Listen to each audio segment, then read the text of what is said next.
Здравейте, гледате централната обедна емисия новини на телевизия Европа. Започваме с по-важните теми до този час. Свързан ли е министърът на културата Боил Банов с корупционни схеми по изграждането на Ларгото? Повече за твърденията на БСП след малко в новините. Британският парламент гласува против отлагането на Брекзит за 29 март и даде мандат на премиера да поднови преговорите с Европейския съюз. 24 станаха областите у нас, които са в грипна епидемия. Депутатът от БСП Елена Йончева с разкритие за схема на корупция, свързана с злоупотреба с държавни средства от Боил Банов във времето, когато той е бил заместник-министър на културата през 2016 година. Малко след края на пресконференцията от прокуратурата пък съобщиха, че обвинител номер 1 Сотир Цацаров ще се е самосезирал и е разпоредил незабавно да бъде извършена проверка на изнесените данни. От своя страна пък в Министерски съвет Боил Банов отрече обвиненията и заяви готовност да подаде оставка. Всички днешни обвинения, разкрития и опровержения сега обобщава репортерът ни Християна Стефанова. Хриси, здравей към теб!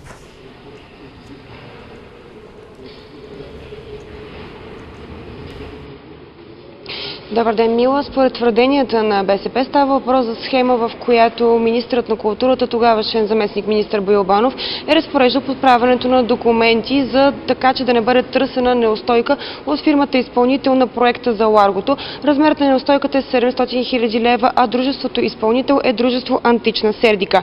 В аудиозаписи, направени и предоставени от служител на Министерство на културата, който към момента остава анонимен, се чува разговор между няколко лица, а на напътствията са да бъде поправен документ, така че за посочения период на дължима неустойка да бъде упоменато, че фирмата изпълнител не е извършвала никакви строително-монтажни дейности.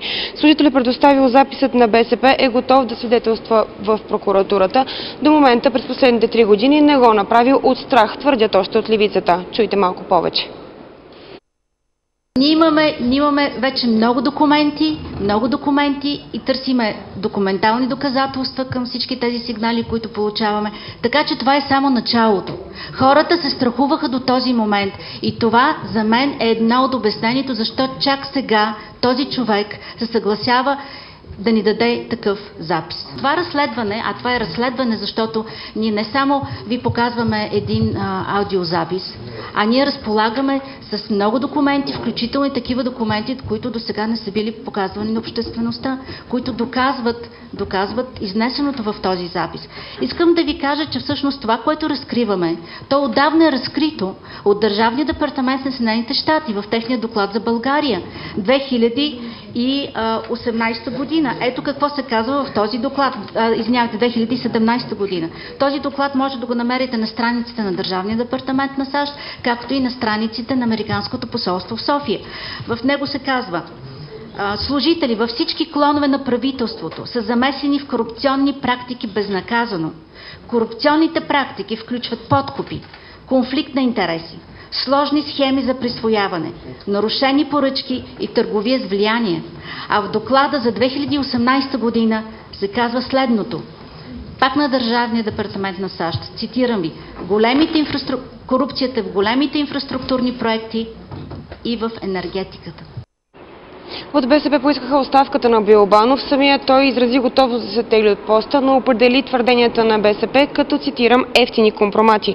Неведнъж през изминалите 3 години той бил записван в опит да бъде рекетиран, а на фирмата, посочена от БСП, нямало неопростени неустойки. Чуйте повече от Боил Банов.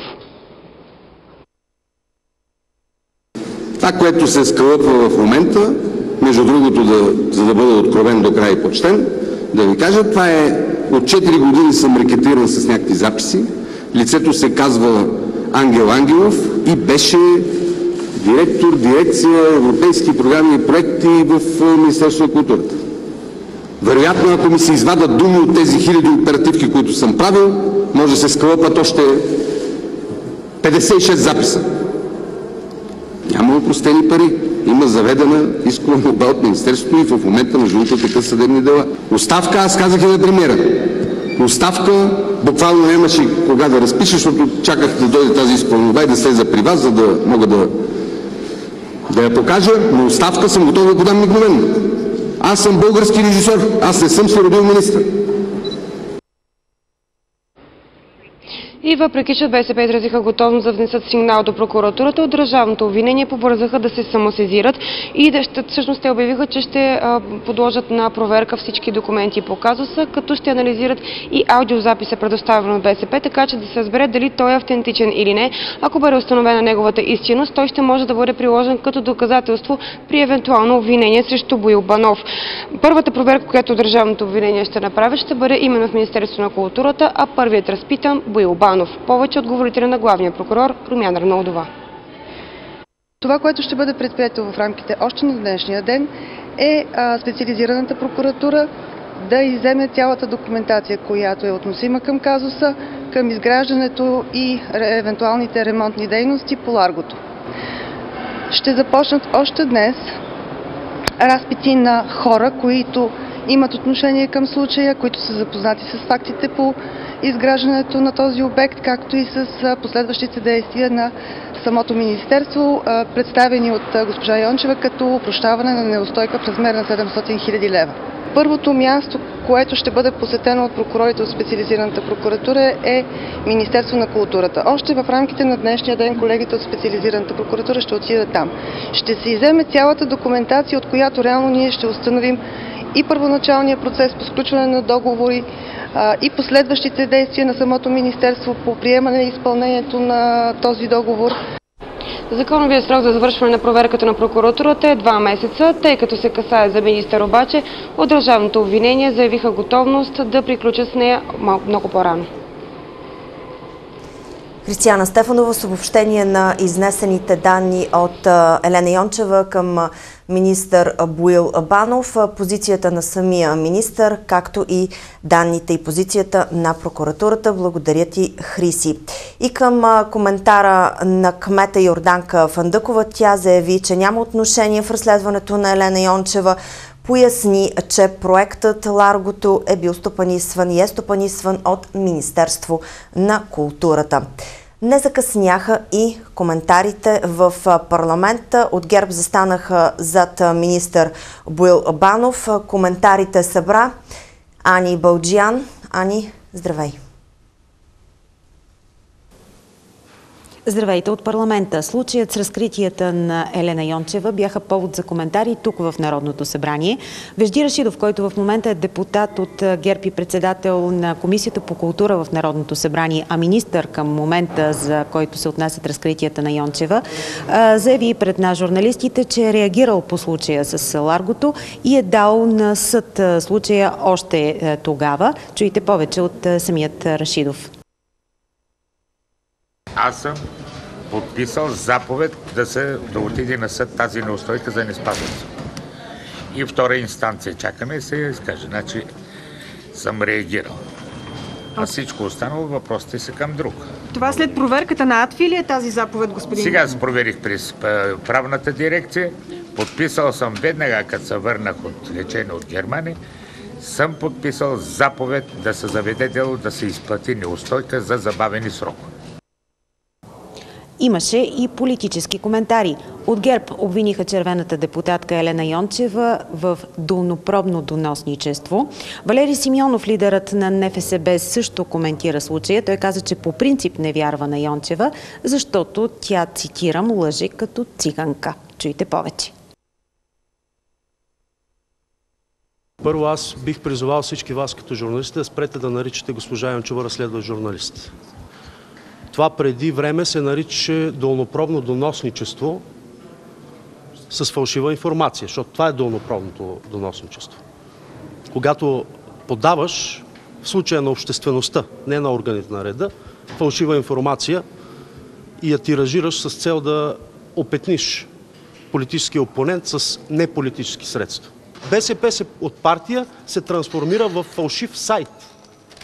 В фалшив сайт, каквито има достатъчно в България, има и още един. Той се нарича Българска социалистическа партия и негов главен редактор е госпожа Елена Йончева, собственик на офшорна компания.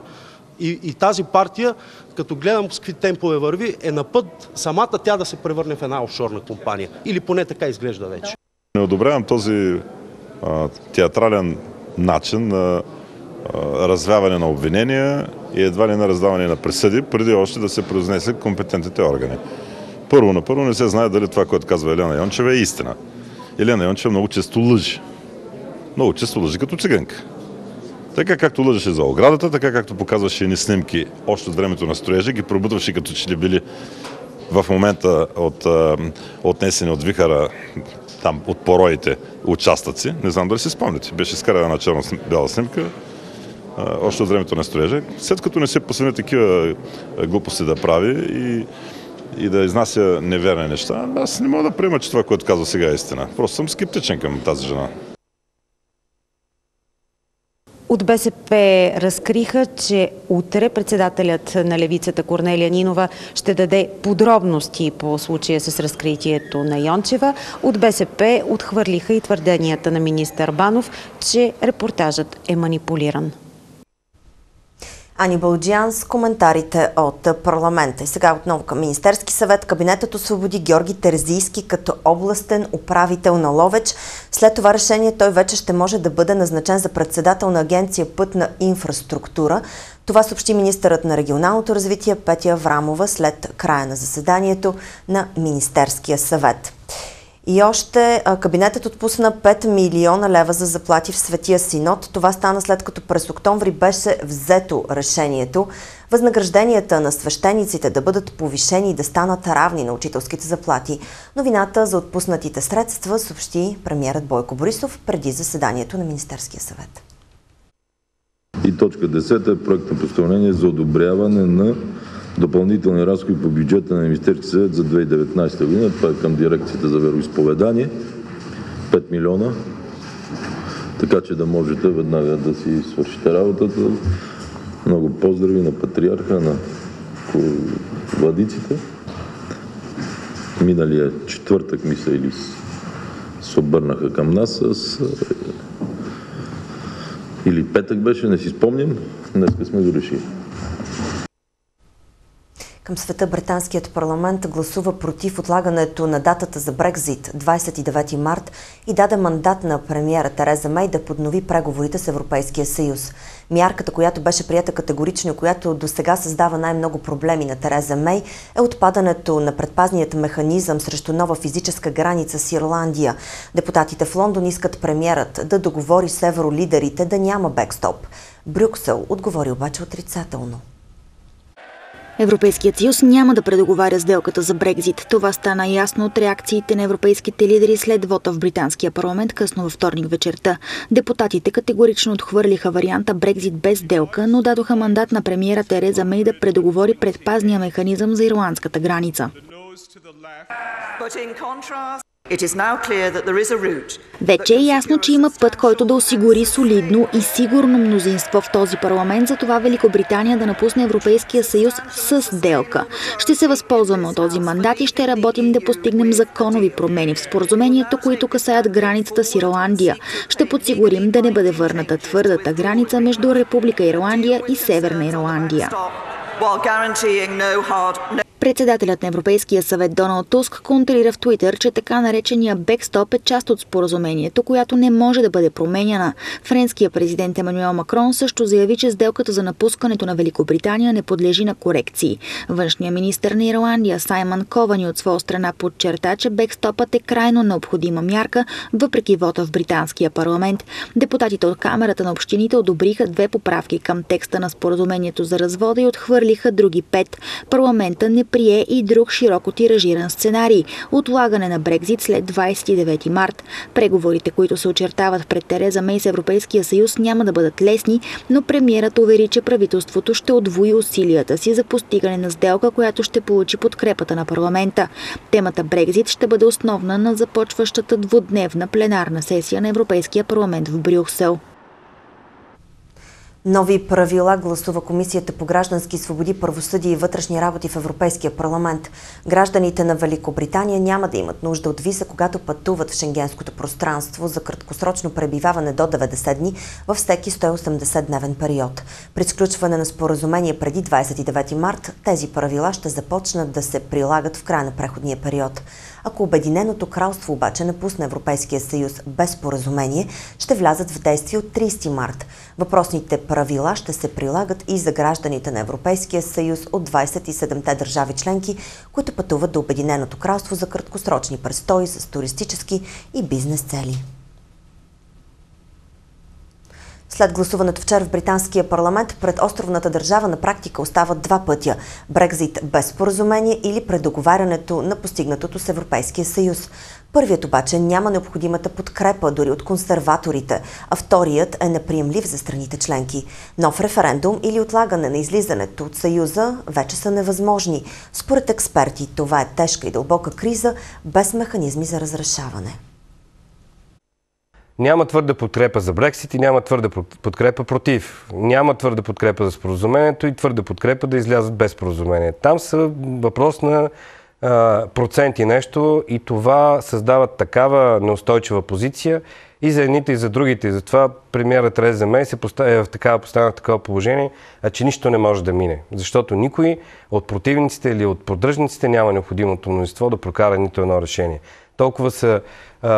Толкова са... Защо не изглежда странно? Защото това е характера на кризата. Британия се намира в жестока криза. И когато имате криза, то това е криза, защото нямате механизъм за решение.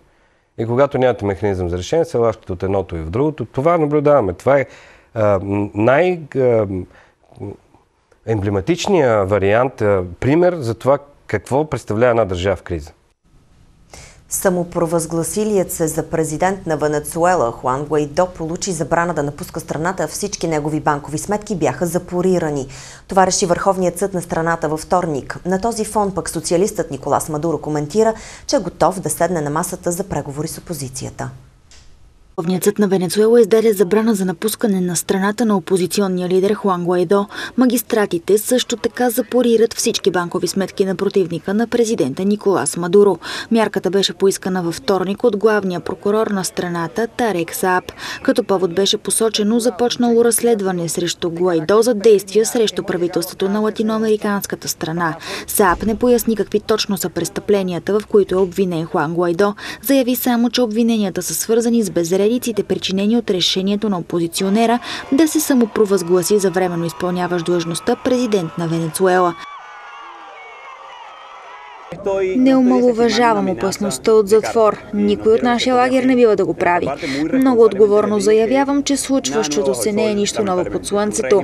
Това е един режим, който не работи за народа. От управляващите виждаме само гонения и репресии. Ходът на прокурора дойде след разрешението на Съединените щати Гуайдо да контролира определени авуари, държани от Банката за федерален резерв в Ню Йорк или други обезпечени от Съединените щати банки. Междувременно, така наречената група от Лима, която представлява 14 държави от региона плюс Канада, се обяви официално против всякаква външна военна намеса във Венецуела. Миналата седмица президента на Съединените щати Доналд Тръмп коментира, че всички варианти за действие били на масата, което на практика включва и военна интервенция. Белия дом и редица западни държави открито подкрепиха Хуан Гуайдо като временен президент на страната, докато Русия, Китай и Турция застанаха зад социалиста Николас Мадуро. През уикенда няколко европейски държави дадоха ултиматум на Мадуро до 8 дни да обяви свикването на нови демократични избори в Венецуела. Германската полиция е арестувала 3 иракчани заради готвено терористично нападение. Информацията предаде Deutsche Welle. Иракчаните са бежанци, които са задържани в провинция Шлезвиг-Холщайн. Двама от мъжете са на 23 години, а третият на 36. Федералната прокуратура съобщи, че бежанците все още не са били набелязали конкретна мишена за терористичното си деяние. Двама от иракчаните са се учили в интернет как да правят бомба, допълват от полицията. Единият от мъжете наскоро се е записал и на шофьорски курсове, като според информацията една от основните идеи е била именно да се извърши атентат с кола. Подобен тип инциденти с превозно средство, което се врязва в пешеходци, зачестиха изключително много през последните 2 години на Стария континент. 5 държави са предложили помощ на Италия да се справи с проблема с блокираните мигранти на кораба Sea-Watch 3. Това заяви премиерът Джузепе Конте по време на срещата на върха на страните от Южното Средиземноморие, която се проведе в Кипър. Преди повече от седмица мигрантите бяха спасени от гумена лодка в Средиземно море от германска неправителствена организация. Рим обаче отказа да ги допусне до своите пристанища и да ги приеме на своя територия. Помощ за справяне с ситуацията са предложили Германия, Франция, Португалия, Румъния и Малта, заяви Конте. Френският президент Емануел Макрон от своя страна заяви, че е най-добре корабът с мигранти да акостира на най-близкото безопасно пристанище, визирайки Италия. Конте обаче подчерта, че италианските спасители са се грижили добре за хората на самия кораб и не даде заявки за отстъпки. У нас 24 станаха областите в страната с грипна епидемия, след като днес такава обявиха и на територията на област Търговище. От началото на седмицата грипна епидемия има в София град, Кюстендил, Враца и в Благоевград. Учениците от област Монтана, Търговище и Варна са в грипна ваканция до 4 февруари. Ваканцията в Хасково беше удължена до днес включително, а учениците в Добрич и Пазарджик от днес посещават учебни занятия. Детските градини продължават да работят, като приемат деца при засилен контрол. До второ нареждане се преустановяват детските и женски консултации, свижданията в лечебни заведения, плановете операции и провеждането на профилактични имунизации. Министърът на образованието Красимир Вълчев успокои учениците, че дългата ваканция няма да наложи извънредни учебни часове. Възстановено е движението в прохода Превала за автомобили до 12 тона, информираха от Пътната агенция. Ограничено обаче движението за камиони над 12 тона, както и теглянето на ремаркета и полуремаркета в прохода Рожен. Тежка остава зимната обстановка в югозападна България. Има опасност от наводнения. На северозапад пък има предупреждение за поледици. В резултат на валежите, комбинирани с снеготопене, има опасност от наводнение във водосбора на река Арда и в долното течение на Струма. Остава усложнена обстановката в Смолянско, където не спира да вали сняг. След 6 дни без ток в село Мугла електричеството вече е възстановено, но пътят до селото остава непроходим. Вече 6-ти ден без ток остават и учените от Астрономическата обсерватория в Рожен, които обявиха бедствено положение. Истински зимен хаос настъпи в американския Среден Запад. Температури до минус 40 градуса, блокирани пътища и отменени полети са парализирали милиони американци. Властите призоваха да се избягва излизането навън, особено с автомобили. Езерото Мичиган дори замръзна от ледената вълна, обхванала щатите. Съединените щати са сковани от минусови температури. В някои части на страната градусите са по-ниски, отколкото в Антарктика, пише CNN. Студът принуди дори Националната поща да спре работа в 6 щата. Един от най-ледените региони по традиция е Чикаго, където се очаква температурите да паднат до минус 46 градуса. Замръзна и езерото Мичиган, което е сред най-големите в Америка. Други щати, където се препоръчва на хората да не излизат от домовете си заради лошото време, са Минесота, Северна и Южна Дакота, Уисконсин, както и части от Канзас, Мисури и Небраска. Властите са в пълна мобилизация да приберат в приюти бездомните хора от улиците. От началото на арктическия студ от замръзване са загинали 3 души. Суровите зимни условия затрудниха и транспорта в страната. Близо 3000 полета бяха отменени за вторник и сряда. Редица основни пътни артерии са блокирани. Тази информация се разделяме. Останете с програмата на телевизия Европа. Желая ви хубав ден!